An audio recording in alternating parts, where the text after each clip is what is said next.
Shalom, selamat pagi Bapak Ibu sekalian, bagaimana kabarnya? Saya harap tetap sehat dan tetap semangat. Mari kita berdoa. Bapak Surgawi, terima kasih lagi ada kesempatan bagi kami untuk membaca dan merenungkan firman-Mu.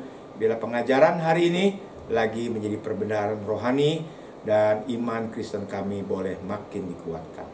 Dalam Kristus Yesus kami berdoa. Amin. Saudara, hari ini kita akan membahas tentang bahasa roh. Sebenarnya dari 1 Korintus 14 ayatnya begitu banyak, saudara. Tapi izinkan saya membaca hanya satu ayat, yaitu ayat yang keempat. Perhatikan, siapa yang berkata-kata dengan bahasa roh, ia membangun dirinya sendiri. Tetapi siapa yang bernubuat, ia membangun jemaat. Amin. Saudara, pada suatu saat di kelas katekisasi ada yang pernah bertanya kepada saya, Pak, mengapa di lingkungan gereja Kristus tidak ada Roh Kudus? Saya bertanya balik, bagaimana kamu tahu di satu gereja tidak ada Roh Kudus? Karena tidak ada karunia bahasa lidah, bahasa roh yang dipakai. Oh, saudara, kalau boleh saya nanggapin orang tersebut, orang seperti ini tidak mengerti dan tidak dapat membedakan antara Roh Kudus adalah pribadi ketiga dari Allah Tritunggal dan salah satu karunia yang diberikan untuk orang percaya, yaitu bahasa roh. Saudara, pada kesempatan ini saya akan memberi alasan, ada beberapa jawaban firman Tuhan mengapa di gereja Kristus dan lingkungannya tidak memakai bahasa roh, menggunakan bahasa roh di ibadah kita tiap-tiap minggu.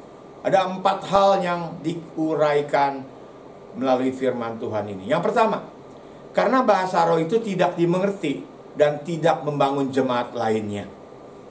Ayat yang kedua, sebab tidak ada seorang pun yang mengerti bahasanya. Oleh roh itu mengucapkan hal-hal yang rahasia. Jadi kalau kita lihat ayat 9 disimpulkan, kata-kata kita menjadi sia-sia saja kamu ucapkan di udara, apalagi nanti bisa menjadi show off untuk diri sendiri, kayaknya mau lebih rohani. Yang kedua, bahasa roh adalah karunia yang paling egois.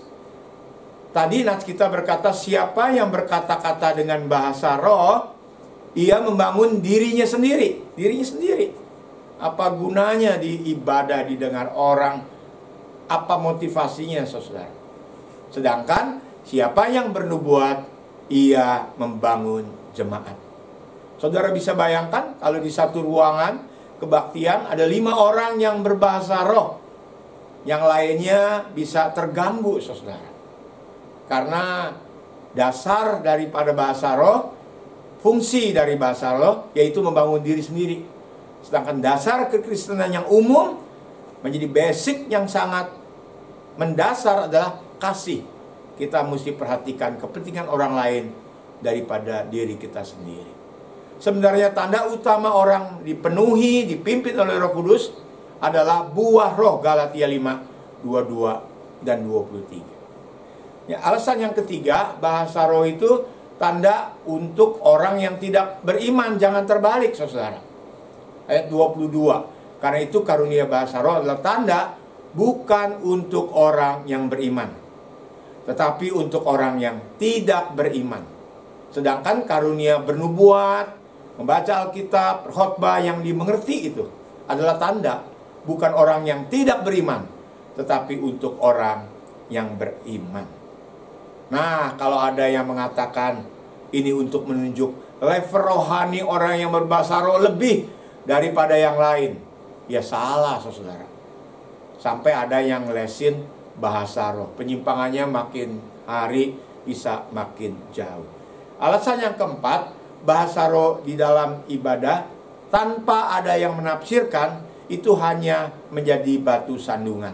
Saya tahu dari mana? Di ayat 23. Jadi, kalau seluruh jemaat berkumpul bersama-sama dan tiap-tiap orang berkata-kata dengan bahasa roh, lalu masuklah orang luar, orang baru, atau orang yang tidak beriman, saudara, tidakkah akan mereka katakan bahwa kamu gila? Saudara, 4 alasan ini jelas sekali menjadi alasan mengapa di lingkungan gereja Kristus tidak menggunakan dan memakai bahasa roh. Saya tambahkan, mungkin ada orang yang berkata bahwa di Kisah Para Rasul menjadi dasarnya. Saudara, Kisah Para Rasul itu pengalaman para rasul dan murid Kristus.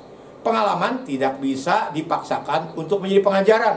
Pengalaman untuk diri sendiri, tetapi pengajaran untuk banyak orang Kristen dan untuk kita semuanya.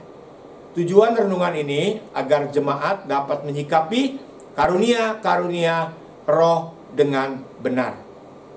Kendatipun kita punya prinsip, tetapi tidak boleh kita menjelekkan dan menghakimi gereja lain. Yang boleh adalah kita menerangkan, kita diskusi melalui pengajaran Alkitab yang sehat dan benar, khususnya dari 1 Korintus 14.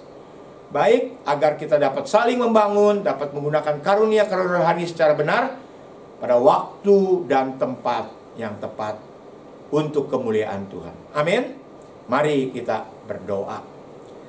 Terima kasih untuk pengajaran firman-Mu. Biarlah kami bisa mendapat pengajaran bahasa roh, memahami dengan benar, dan bisa mengaplikasikan di tempat yang tepat kalau kami mendapatkan karunia tersebut.